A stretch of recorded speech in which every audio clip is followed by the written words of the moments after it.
Okay, let's get started. Hello everyone, welcome to today's lecture as part of our ID 5130 Parallel Scientific Computing course.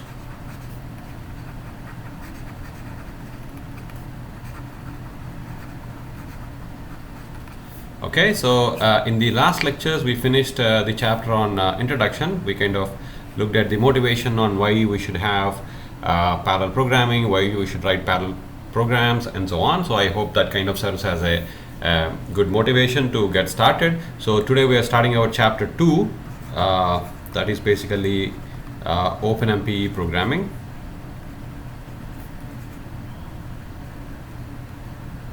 Or we can also say that this is basically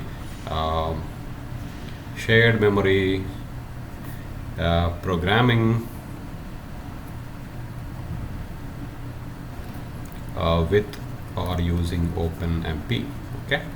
All right. So we have already seen what is a shared memory system, right? A shared memory system is one in which the RAM or the memory is shared, right, or it is common between all the cores or CPUs of the system, right, of the particular system. That means they all share or have an access to a common RAM, right? For example, if I were to draw the kind of a schematic that we have drawn before, if each of these rectangles or square boxes here kind of denote let's say a CPU or a core each, right? These are each of them is a core, and they're all connected essentially through a high-speed bus or an interconnect. Okay, so all of them are connected through a bus or an interconnect, and then to a common memory, right? So this is your high-speed bus or interconnect, and they all have access to a common memory, and that memory is basically, I would just draw it here as another rectangle. So this is the common memory or RAM. Okay, so they have a shared memory. All right, so that is how basically is a kind of a schematic representation of a shared memory system. And so OpenMP as such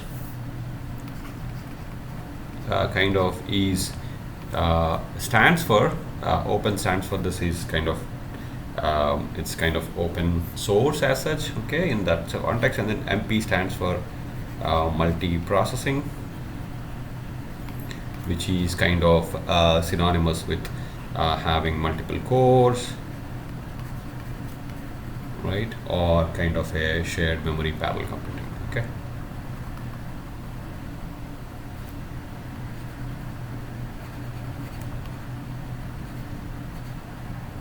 Okay, so of course OpenMP is kind of a standard, okay, that defines how shared memory programs can be run or written and so on. So, and this standard is kind of defined by a group or a kind of a review board, okay, and you can find a lot of information if you go to openmp.org.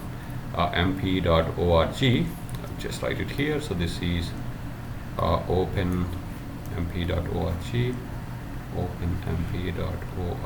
Okay, so I have just opened it here. So this is basically openmp.org contains a lot of information related to, let's say, it will also have a lot of kind of examples or tutorial problems, as well as the standards that define OpenMP in each of the versions. And then also there will be a lot of news about what are the latest developments and so on. So I kind of encourage you to go and check out this openmp.org website. I have just opened it here for your reference. So you can see there is specifications here, there's a blog, and there is community, there are also resources, you know, all the compiler tools, news, and so on. So there are also kind of the latest releases and whatever else is required is here. So this is kind of contains a lot of information and may be useful for you to check it out later on. Okay, all right. So coming back to shared memory programming, actually there are two ways in which shared memory programming can be written, or programs can be written on a shared memory computer. So the two ways, or the two major ways, are basically known as the Pthreads and OpenMP. Okay, so as part of this course we will not be learning Pthreads, but however it's kind of nice to know what it is and what it does. So we'll be learning only about OpenMP in this course. So Pthreads basically stands for POSIX threads, and threads we mean that it's basically different cores. Okay, so POSIX threads or Pthreads is a kind of a low level language. Is kind of a low level language. By low level we mean that it is kind of it's kind of high level for us, it's kind of low level for computer. Okay, so that means you basically have to write each and every action that the core or the processor has to do. So this is kind of a low level language. As a result, it will provide a lot of control to the users. Okay, however, you have to specify a lot of things, whereas OpenMP on the other hand is kind of a high level language, or an extension to a language rather than calling it a language. So it's a high level programming extension to a language. Okay, so because it is high level, it's kind of much easier for us to write programs in using OpenMP. Okay, so Pthreads of course is, as I said, it provides a lot of power and control for the users. Okay, so as the saying goes, with great power comes great responsibility. So you have to kind of write codes which are kind of correct. Okay, otherwise there can be a lot of places where you can go wrong when you write Pthreads codes. And also because it provides you with lot of power and control, you have to kind of specify every behavior of the threads. Okay, that kind of can be tedious when you write programs using Pthreads, and it may be the programs also will be much larger in size compared to the OpenMP programs. Okay, so we will not be going into this as part of this course anyway. So the OpenMP on the other hand is kind of allows for a kind of the runtime system to determine some of the thread behavior depending on the standards that are there. So as a result, you don't have to kind of specify every detail on how a thread should behave and perform in some instances. Okay, so and Pthreads is kind of again coming back here, is kind of similar to a library of functions. So you can kind of write a C program that is kind of, let's say, serial or something, and then you can add some functions which kind of come from Pthreads, and then you can, at the compile time, you can kind of link to the Pthreads library. As a result, any C compiler can be used if you have this Pthreads library to compile this and then run it. Okay, whereas OpenMP is more is an extension to existing C, C++, or Fortran, to name few of the languages, extension to these languages. As a result, and this is not rather a separate library, this is kind of extension to these compilers. So as a result, you would need a compiler that supports OpenMP to compile. Okay, so in most of the instances, if you have, let's say, GCC, you would use the switch -f OpenMP, or if you have to compile, let's say, a Fortran program, you would say G Fortran, would use -f OpenMP, and this switch kind of compiler argument tells that the code that I'm trying to compile that is coming here, which is .C or .NET F90, has some statements in there. So essentially this program has some statements in there which needs to be decoded using OpenMP. Okay, so that's how it kind of works. As a result, there is a possibility that you may come across a C compiler or a Fortran compiler that may not support this FOpenMP. But if you have the, let's say, the latest version of C or Fortran compiler, then on, let's say, on any of the Linux versions or Windows, I mean, there is a high likelihood that that already supports the OpenMP. Okay, So that is kind of the differentiating features between OpenMP and Pthreads.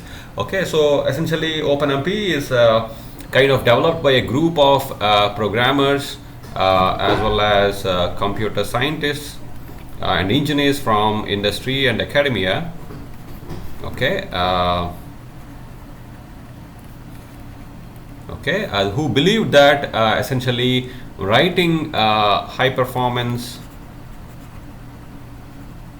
codes using on shared memory programs is only possible if you have a high level language. Okay, so that was the motivation, because Pthreads would be literally would be too tedious, and it will kind of end up in a quite large amount of coding and maintenance.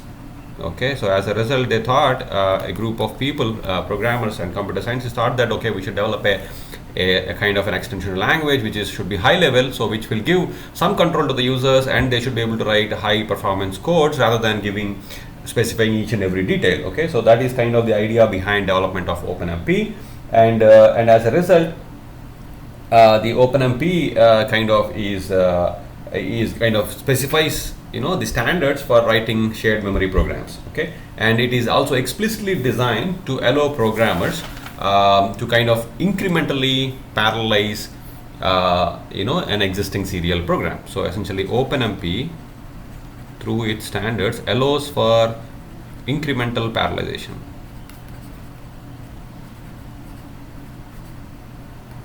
So this is a good news of an existing serial code. That means you have a serial code, you can incrementally parallelize. That means you can come on Monday, you can write, maybe you can work with probably 10 lines of the code and say, okay, I have parallelized the system, I've parallelized the code, and then you can come the week after and then parallelize maybe another 10 lines of the code, and so on. So essentially, and those 10 lines that you have parallelized will work in parallel when you run it at that time, and when you come the next week, if you added another 10 lines of converted it to parallel, so it essentially all these 20 lines would be running in parallel at that point of time, and so on. Okay, so this incremental parallelization would be nice, because you don't have to undertake, if you have a very large serial code, you don't have to sit and try convert it to parallel in one go. Okay, so you'll be able to still run parts of the code in parallel and parts of the code in serial. Okay, so that is kind of the beauty of OpenMP. Okay, all right. So let's come to more about OpenMP. So OpenMP is kind of provides what is known as directive based API. Okay,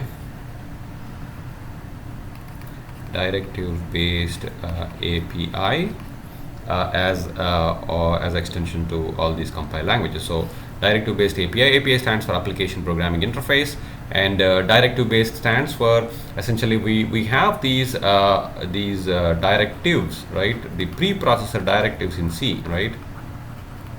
That is what it is provides. Okay, so essentially it modifies the serial code, or you will modify the serial code using some of these preprocessor directives that are supported by OpenMP to write a corresponding parallel version of the code. Okay, a parallel OpenMP version of the code. That means in C or C++ you have these preprocessor directive, or a special preprocessor directive, which is known as pragma, right? We would also call it pragmas. Okay, S stands for essentially just a plural. So you have this special preprocessor directive known as pragma, which is used to send special instructions to the compiler. Okay, now there are of course a lot of uses of this pragma, which you can kind of explore what other uses are there, or how do I use pragmas in any other instances if you want to send some special instructions to the compiler. But as far as OpenMP is concerned, it's going to use this pragma, and then to essentially tell that a particular line that you are writing in the code has to be kind of sent to the OpenMP part of the compiler. Okay, essentially it has to be sent to the OpenMP part. Okay, so that means the way it is written is using hash pragma. So we would write hash pragma in C. Okay, we will come to this little later more on this thing, because all preprocessor directives in C, C++ have this hashtag there, isn't it? Okay. All right. Now coming to Fortran, so we will be pretty much dealing with both C and Fortran throughout this course. Okay, so I will try to draw parallel everywhere, and then mostly also show both the code so that you can decide for yourself to kind of stick to one programming language or other, or you can even switch in between and things like that. Fortran, of course, as you know, doesn't have preprocessor directive, so it doesn't have preprocessor. So of course, if you have to use preprocessor, you have to kind of borrow the C preprocessor into Fortran, and that does a good job. And then once you have the C preprocessor decoding the directives, then the regular Fortran compiler will take over it and then compile the rest of the things. But this is not how it works in OpenMP, at least as OpenMP is written. So in Fortran, you kind of use a comment line with some special symbols in order to send the OpenMP commands, okay, or OpenMP commands or functions to the OpenMP compiler. Okay, fine. All right. So this is kind of designed in this way. I mean, using either comments, either written comments with some special symbol, or using hash pragmas.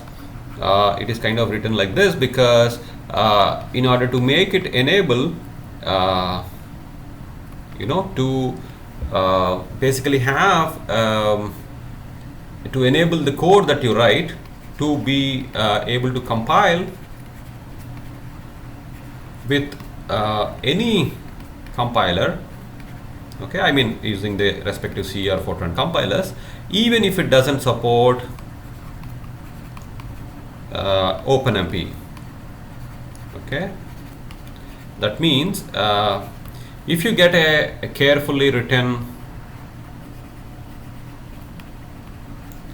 OpenMP code, or a carefully converted OpenMP code, okay, converted meaning somebody converted a serial code into an OpenMP parallel code.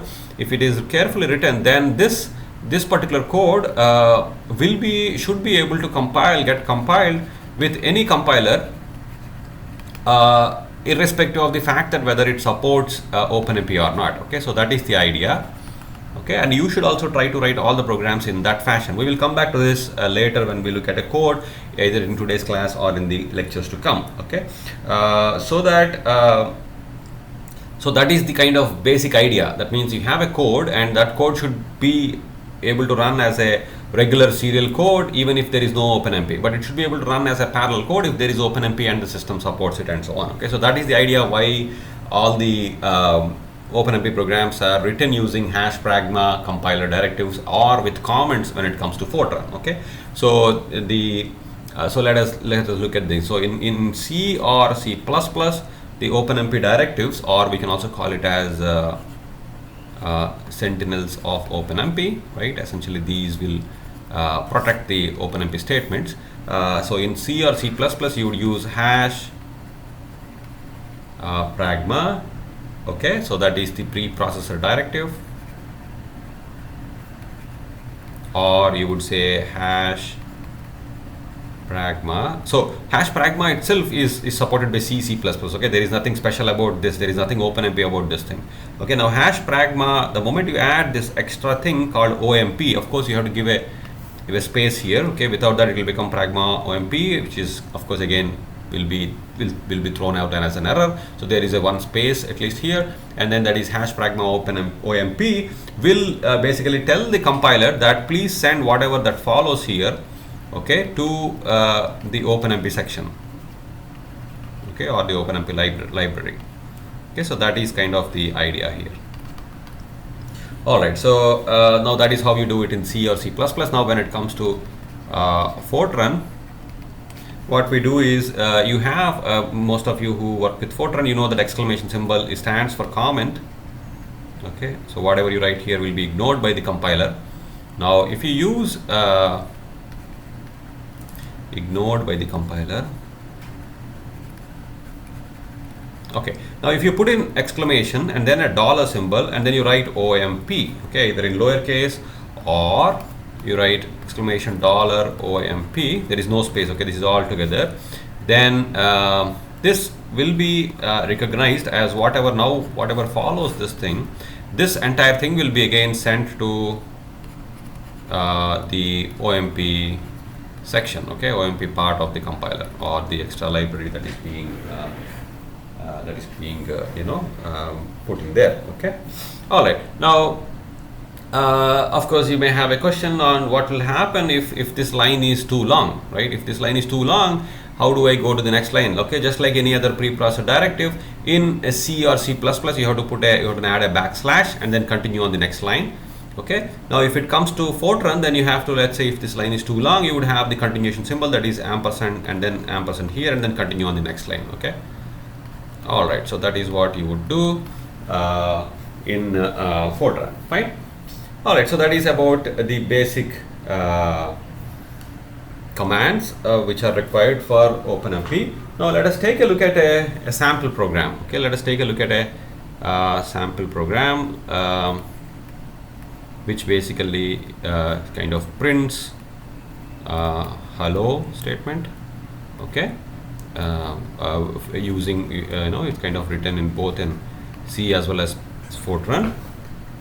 Okay, and then we'll come back to this whenever we have to explain something more. All right. Okay, let's take a look at the program. All right. That's a C code. Okay, so this is a C code, as you can see. The first statement here is hash include stdio.h, and the second one is hash include standard library.h. These are pretty much the standard things you would include whenever you do a C program, right? So there is nothing parallel about this thing. So this is a common in any serial C code as well. Now the next statement that comes here is hash include omp.h. Now this is the header file that needs to be included in all the OpenMP programs when you write a C code. Okay, so this is hash include omp.h. So hash include omp.h. So this is the header file for using OMP. Okay, so this basically, so OpenMP, other than just providing the preprocessor directives, okay, it also has functions, okay, or some variables and several macros. Okay, so all these things are defined. We will see which variables are there, which functions and macros later on as we go along. So all these things are kind of defined in the OMP header file. Okay, so that's why we have to include it, because we will be referencing some of these functions as well as variables and macros and so on. So, okay, so in the code, so we'll be referencing them. I think my handwriting is not so bad. Okay, we'll be referencing them later on. Okay, so that is the one thing. Okay, we'll come back to this hello function later. Let's take a look at the main. Okay, so main, I would just put it in the top. Okay, so main is int main. It returns integer, and then it has two arguments, int argc and character star argv as an character array. Well, these are also kind of pretty standard if you write a C program, because you just want to if you want to pass some command line arguments when you run the executable, you can send the command line arguments from the console to the program through int argc and arg star v, right? Argv star. So this is basically is the count for the number of arguments you are sending and what arguments you are sending. Okay, so that is what this is. This is already, I hope you would know. And then we just define a name called a variable called thread count, and we initialize it to 1. Okay, it's an integer. Now what we are doing is we are checking for if argument c equal to 2, then if actually at least there are two arguments, that means the first one is the executable, name of the executable, the second one is whatever we pass on, right? We pass on to the executable, that is basically the second one. If that is there, then you if that is there, then we would basically do a string to a long int strtol. This is a standard C function which is there in standard lib.h, and then it is basically taking the argv of 1. This is the second argument, argv of 1, because argv of 0 would be the first one and 1 would be the second one. Okay, it's taking that as the beginning, and then it goes all the way to null, and the base we are giving it as 10. So whatever number we kind of providing, we are taking it 10 to the base, okay? And then it will convert that string to a long int, and that is what is coming into thread count. So that means I should actually put in here as a long int, isn't it, instead of int, okay? But I think both of them will work, okay? Okay, then if argc equal to 2, if it is not, then what this prints out is that a command line argument other than the name of the executable is required, and it will exit the program by saying return 1, okay? That's fine. So there is no parallel thing till now. It's only inclusion of omp.h. Now comes this statement, which is hash pragma omp parallel num threads and thread count. Okay, there's a lot of things here, okay? But we already know that hash pragma is a statement which tells the compiler that this something, whatever that follows hash pragma has to be done, is a special instruction for the compiler. And then omp tells that this is the instruction is going to be related to OpenMP, so it has to be kind of go to that particular section. Then parallel basically tells us is another directive that tells the compiler that whatever that follows, you know, this thing, the structured block that follows this statement, okay? So I'm just calling this line here hello function as a structured block, okay? And it says that whatever is the structured block that follows should be executed in parallel. That's what it says, okay? So that means if we go back and take some notes here. So this statement hash pragma omp parallel, okay? So hash pragma omp tells that this is basically OpenMP, and then parallel tells that whatever is that follows this structured block that follows this thing has to be executed in parallel, okay? Now what is a structured block? What is a structured block? Structured block is one where there is only one entry and one exit, okay? That means the starting point is 1 and the exit point is 1, okay? That means none of the threads, okay, or cores, whatever we call, there is no other exit. You know, they cannot leave this block in between. In the middle, they cannot say, okay, I'm leaving and going somewhere, okay? That's not possible. That means there is only one entry and one exit point. That's why we call it as a structured block. That means it should be executed by all the threads that we kind of tell here will be executed. Okay, now but of course having an exit, you know, a call to an exit is allowed in this thing, okay? So you can ask is an exit, but that's a different scenario, okay? But otherwise a structured block is one where there is only one entry and one exit. All right, so now let us see what else is there on the program. So the other thing that is there here is that after parallel we are giving another argument here which says that num threads. So num threads is a clause for the parallel directive which tells it that the number of threads or number of cores has to be that has to be created at this point or whatever that follows as the argument. So thread count, which apparently we got it through our command line, right, when we executed the program, will come here. So thread count could be, let's say, 5 or 4 depending on how many you want to run, and then num threads of that would be passed on. So many threads will be created at this point, and whatever is the structured block that is there, that is the hello function, will be executed by so many threads, okay? So that means if I write it again here, so the most basic parallel OpenMP pragma is hash pragma OMP parallel, okay? Now you can write this and leave. That means whatever is the structured block will be executed in parallel by now if you leave it like this, how many threads will this be executed? You know, that is kind of a question. Now that is basically determined by the runtime system, okay, depending on how many cores the corresponding computer you are using, right? So basically the OpenMP standard says that you create one thread for each core that is available, okay? That is kind of some behavior. Now you are not letting that happen, rather you are specifying some threads to be created here, which is also very good. That means what we are doing is we are saying hash pragma OMP parallel is the directive, and the class is num threads. In the ampersand we have given some number, right? That is your thread count. Okay, so this one is your clause for the parallel directive. Okay, all right. OMP parallel num threads thread count. This is the class for the parallel directive. That means it will at this point, whatever the structured block will be executed by so many threads. Okay, now how does this happen? This happens in a way that essentially you have your process, that is your serial process, right, already running. Right, this is the executable, that is a process, or the process is also a kind of running on a particular core. Okay, so these two are kind of synonyms I would use interchangeably. Now at this point, when it touches the hash pragma OMP parallel, it's going to create, let's say if we have given 2 as, or let's say 3 as the thread count. Okay, so if we give 3 as the thread count, then the serial process or the core, which we call it as the master, okay, master core, will create thread count -1 of extra cores, okay, or extra threads.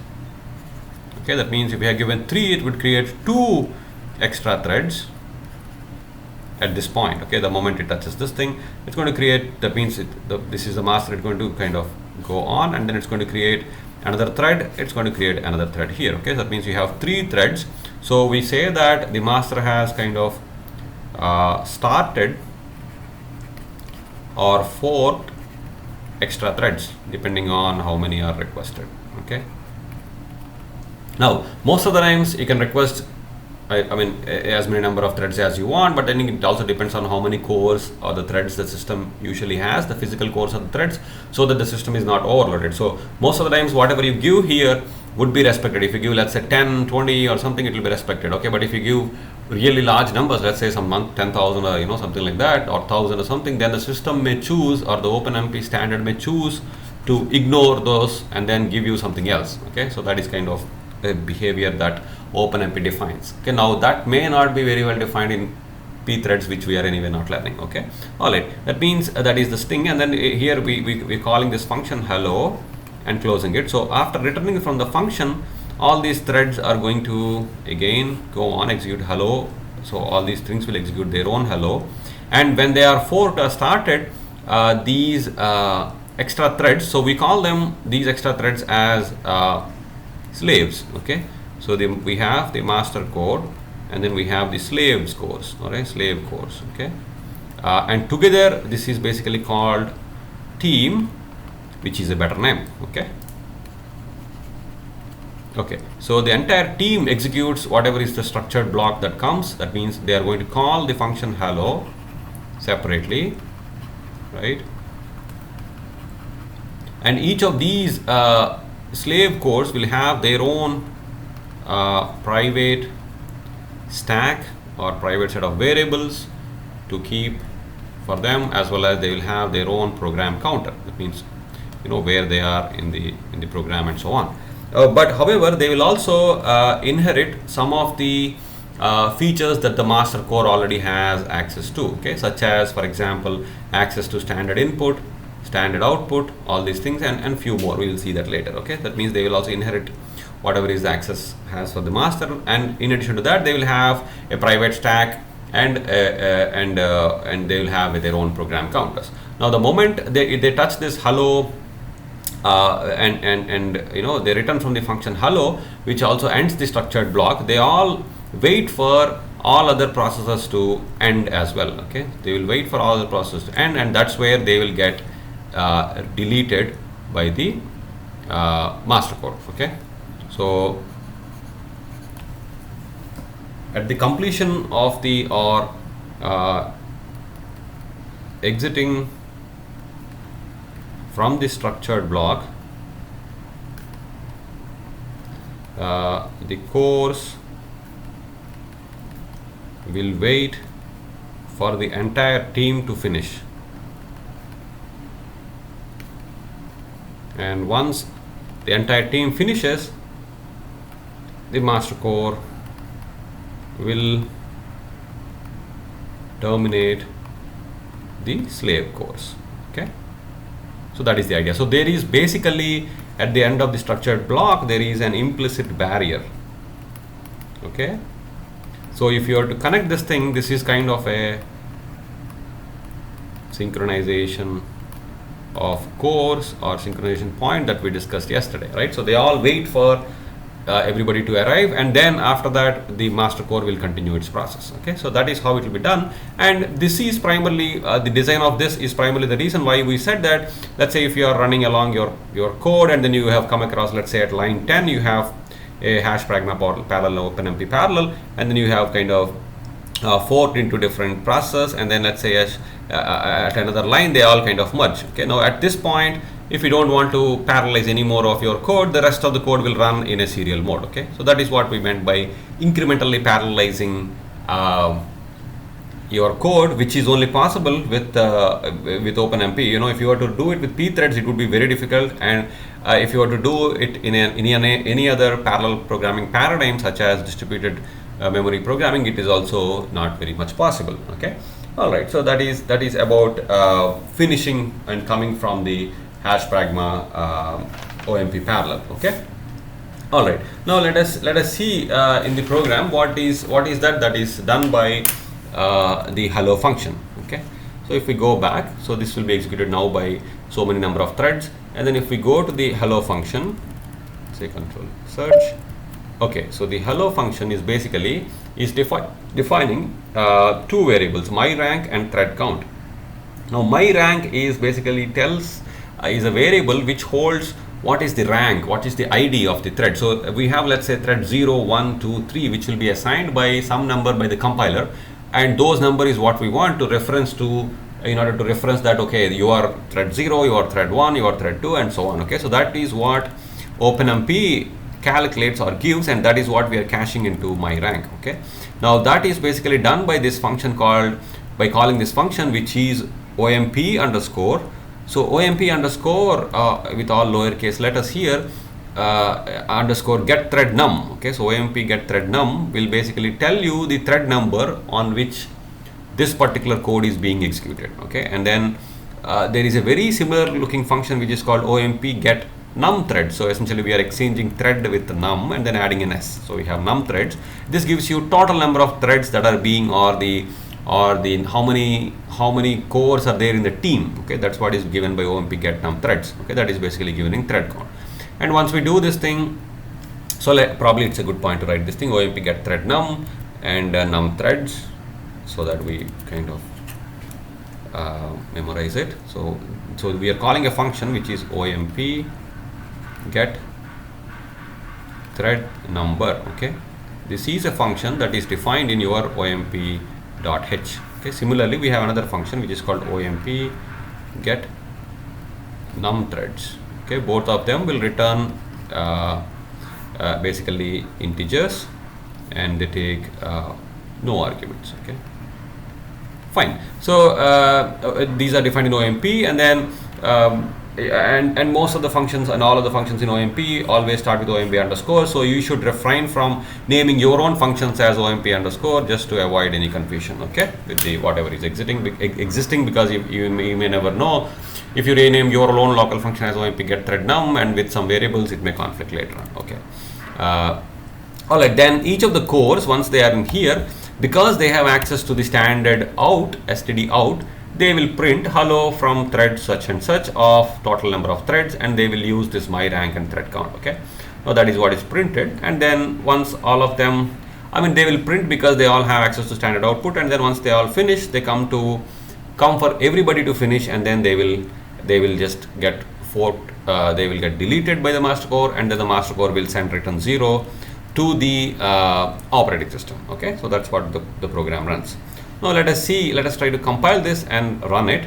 Okay, so I would just go back to the terminal. Okay, I'm in C. I will say GCC is the compiler, -G option, which tells me that -G would basically is in a debug mode. Okay, -W all, this is another compiler option, which is -W all, warn all warnings, -F OpenMP. So you don't need -G -wall. Okay, I just put in case if there are any warnings coming from the compilation of the program, they will be printed here. But this is required. Okay, -F OpenMP is required, which tells you that the code I have is an OpenMP, has some OpenMP code, and then I would like to name the executable as OMP, let's say hello, and then the name of the program is program hello v2.c. Okay, it has compiled without any warnings or anything like that. I will make these programs available so you can easily run them and test them on your own compilers and computers. Okay, now I would say /omp hello. I would deliberately not give any arguments, and it should kind of give us an error. Okay, it says a command line argument other than the name of the executable is required, exit in the program. All right, then I would say .omp hello. I would give 5 as the number of threads. Okay, now it has done what we wanted it to do. It says hello from thread 1, 2, 3, 4, 0. Okay, out of total 5 threads. All right, let us run it again. Okay, now what you notice is that the order is different, right? Earlier it is 1, 2, 3, 4, 0. Now it is 0, 2, 3, 4, 1, 4. Okay, and then run it again. It's different. So basically this order is something that we did not define, or we could not define, because all the cores have access to the standard output, and there is no scheduling of the processes on std out, okay, because it is not defined by us and it is not defined by OpenMP. So this means because there is no scheduling of std out statements, okay, so all the cores or all the threads are competing for std out, okay, and the moment std out is open, somebody is kind of printing it. Okay, so there is kind of a competition between the threads, and that is the reason why whoever kind of finishes first is able to get hold of standard output and throw this message out onto the std out, and then the next one, whoever finishes, is kind of doing it. So that's why there is no proper deterministic way here. So this is what is known as non-determinism. So essentially the output is non-deterministic as far as the print statements are concerned for this particular program. Okay, now you may have a question. Okay, can I make it deterministic? Can I make always it to print 1, 2, 3, 4, 5? Yes, you can. For that, of course, you need to write extra code, which you can, I think, figure out later. Okay, so that it will, or you will know later how to do that, which may or may not be required in all the applications. Fine. Okay, so that is how you would compile and run, and that is basically the gist of the program. Now let me do the same thing with the Fortran program. Okay, so this is a Fortran program. Those of you who are familiar with Fortran, you will find that you have a main function, okay, which is basically the program main here. Okay, I'll try to make this the top. Okay, so we have program main, and it is using some data. Okay, so data is kind of a module. Use statement says that include that module, and implicit none. Also, this is kind of required in Fortran to tell the compiler that don't assume anything. Okay, whatever I say is what is the variables that I am defining, and then you have something known as thread count, numchar, name. Okay, then to emulate the same behavior that we had for the command line arguments, we are using this function called command argument count. Okay, if this is not equal to 1, then it will throw an error saying that at least one command line argument is required, otherwise I am stopping the program. And then it will just say stop. Stop basically says that stop the program, and if. Okay, so in Fortran you would always need if and an and if, which is not there in C. Okay, and what you also notice is that there are no semicolons at the end of each line, which are there usually in C. Okay, then in Fortran also you need to you have something known as functions and subroutines. Functions can be called with parentheses like the way you do in C, whereas all the subroutines have to be called using call as the keyword. So if this is a command, so get command argument is a function that we are calling using call. Okay, so it is basically gets the command argument 0 and 1. So we are storing in 0 is the name of the executable, and 1 contains the thread count. Okay, 1 contains it. Now comes the parallel specification for OpenMP. So as we discussed, we put in an exclamation and a dollar and OpenMP. So that is kind of the Sentinel for OpenMP directive, and it tells that this is not merely a comment because it has an exclamation dollar and OMP. This is rather the whatever is the rest that is following this exclamation dollar OMP should be sent to the OpenMP section of the compiler, and we are sending parallel as the directive. And just like before, num threads is the clause for the parallel directive, and we are sending number of threads, which is thread count. Okay, Then again we would say call hello, so it will call the subroutine hello. And unlike C, we have to also write exclamation $OMP end parallel. Okay, so in Fortran you have to write exclamation $OMP parallel and end parallel to open and close the OMP sections. Okay, that means OMP part. So exclamation $OMP parallel, and then the end is exclamation $OMP end parallel. Okay, that's what we have. All right. Okay, then call hello. So just like before, we are calling the hello function. What is this hello subroutine doing? We'll go up here. Okay, so in general, what you have is you have this module data. Now, in C, we had omp.h. In Fortran, you would say omp_lib. Okay, use omp_lib is the same as include omp.h in C. Okay, use omp_lib. Okay, so that is the statement. That means use omp_lib. You can also do include omp_lib.h or something, but this is a little bit different. Okay, and then so this module can be thought of as a classes in C++. Okay, this module is basically like a class, so you can define variables here, and this contains word defines that you can have some functions. Okay, so these functions may operate on this data, so it's more like a C++ classes. So in the subroutine we have hello. We again define myRank and thread count, and the same functions we have used in C we are using here. These are called, I'm just using capitals here just to differentiate them from the existing Fortran code, but these can be used in lowercase as well. Please note that in Fortran there is no case sensitivity, so if you write omp get thread num or myRank in lowercase or uppercase or in a mixed case, everything is the same. So if you have different variables, it will throw an error. So myRank equals omp get thread num. Now you see that there is no call here because this is a function we are calling, and then omp get num threads, it's the same, and then we same as C, we have thread count. Then instead of printf we have write ***, which is basically the hello from myRank out of total threads of so and so, and then end subroutine. Okay, so this is the function in Fortran. Okay, so it's pretty much the same as before. Let us try to run this one. Okay, so I would say g Fortran minus f OpenMP. I can also say minus g, and then program hello v2.f90. Okay, it has compiled without any errors or warnings. I would say /. Okay, this has now made it // a.out, but I want a name for it. Let's call it omp hello. That's the name of the executable with -o as the argument. So I say // omp hello. I would not give anything else. Okay, it says error 1 command line argument is required. All right, omp hello. I would say 6. Okay, so it has again given 0, 2, 5 something.